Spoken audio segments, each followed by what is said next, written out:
With Waag, I will explore firstly how a hybrid craftsman works and learns, experimenting with digital fabrication tools and different methods of learning and exchange.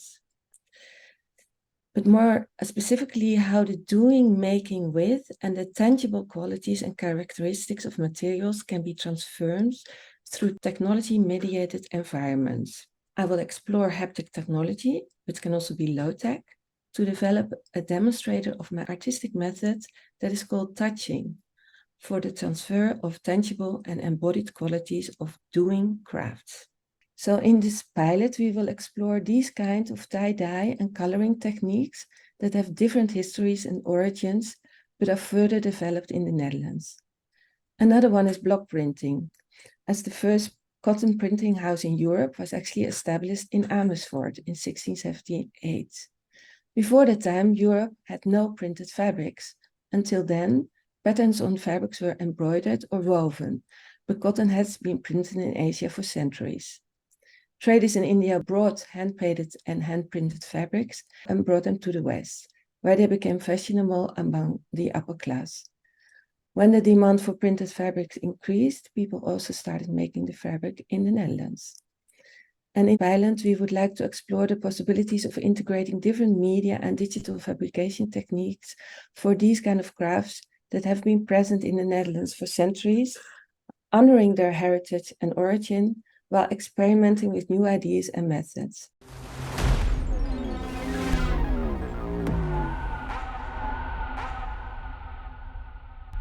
Waag is positioned in the middle of the Newmarkt neighborhood, and it has a hidden textile history. It is sort of invisible to the eye today, but it hides this very strong connection to textiles, specifically towards the dyeing of fabrics. It was all happening in the Middle Ages all around us in the neighborhood. If you look on the map on the right side, you may see now highlighted in white what the center of Amsterdam, or actually what the whole city of Amsterdam used to be in the Middle Ages, which is for us now the middle of the center. The yellow dot represents where Waag and Textile Lab are positioned, and the neighborhood and area that I'm speaking about are the orange dots. These were all textile-related streets and facilities in the Middle Ages.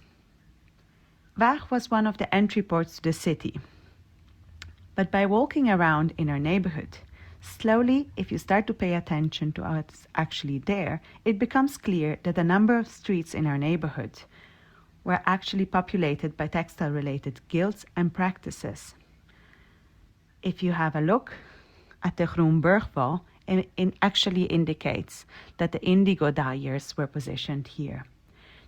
It was called the Groenburgwal because the process of indigo goes from yellow to green to blue through an oxidation process, and the discarded water was thrown into the canal.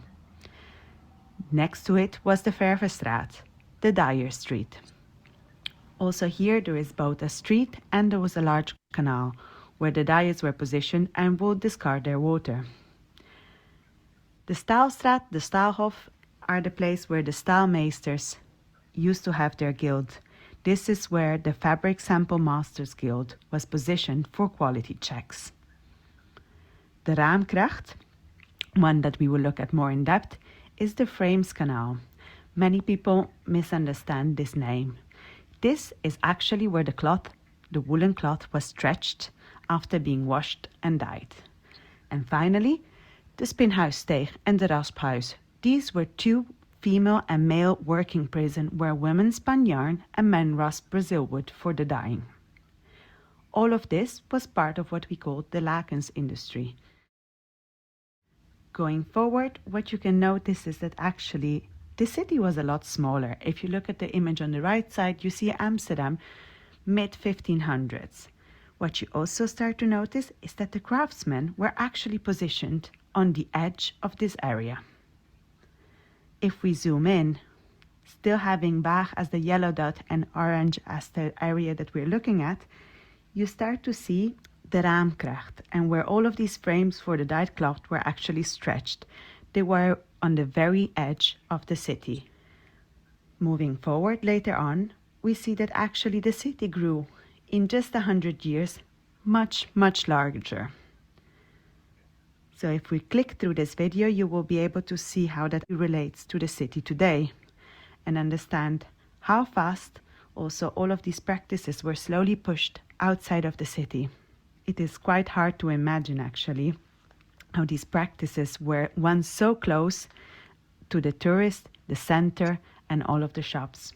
If finally we look at the locations for learning and implementing dye techniques today, we see that unfortunately they are all quite far, except for a few lucky dots in the center. We are one of them.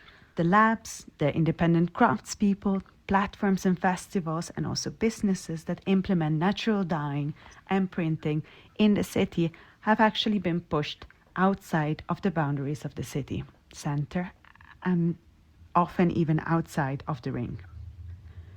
This reminds us that it's difficult sometimes to appreciate or experience craftsmanship easily in the city, especially in the case around textiles.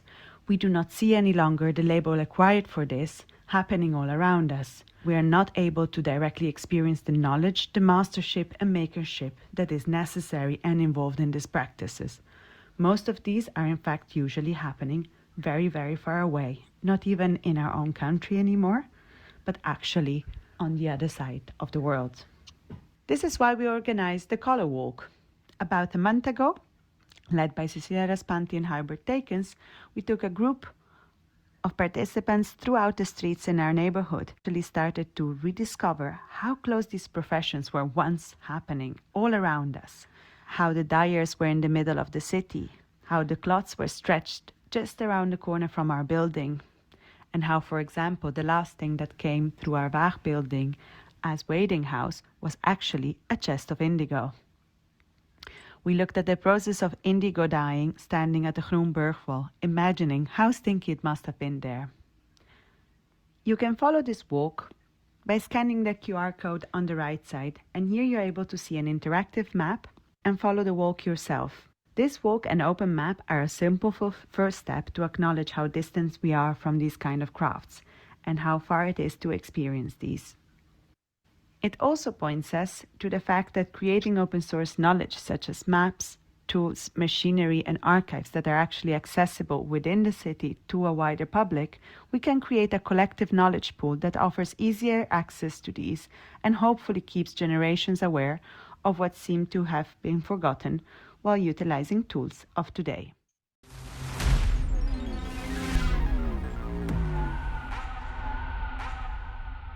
So we're focusing in our pilot on specific techniques like printing, local materials, making, and you see here examples of what is still existing in the Netherlands.